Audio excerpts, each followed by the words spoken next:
Hey everybody, thanks for joining me today. So today I'm going to be covering a question I get a lot, and that is how much money should I be saving into an emergency fund? And at what point do I stop doing that, right? Like what's my limit?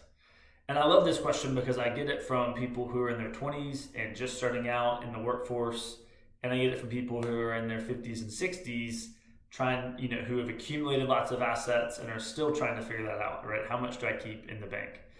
It's a hard question, but let me dig a little bit deeper into it and peel back some of the layers.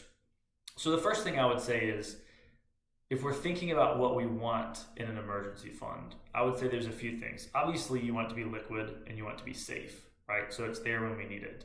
That's why bank accounts are most commonly used. If you ask 10 people what that number is, you're going to get 10 different answers. And I found with my clients that some people have really specific numbers they're targeting, might be 10,000, 20,000, 30,000, and they want to get to that goal. Other people look at it more from a monthly cash flow standpoint, like what are my expenses each month and how many months of that can I cover? Is it 3 months? Is it 6 months? You name it. So there's not really a right or wrong way to go about accumulating money for an emergency fund. I would say the thing that we need to address is this: most people don't adjust their financial situation or their strategy around accumulating money for an emergency fund as their life changes, right? And so the answer to the question for someone who's 25 and just getting started is a different answer than someone who's 55 and has a significant amount of wealth and assets just in general, right?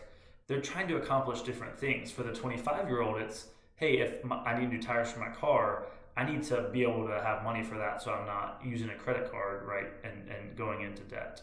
For the 55-year-old, they might have assets in a lot of different places. And the question is, what's like short-term emergency funds and what's something that I can get my hands on in a couple of days if I need it? Different answers to those questions. And so I think that's the mistake that people make. And there's this tension between, you want to get to $20,000 as you're saving money for an emergency fund and you get there. Well, what do I do now? Do I keep putting money into that account at low interest rates where it's not doing much for me? What if I don't have an emergency for a really long time?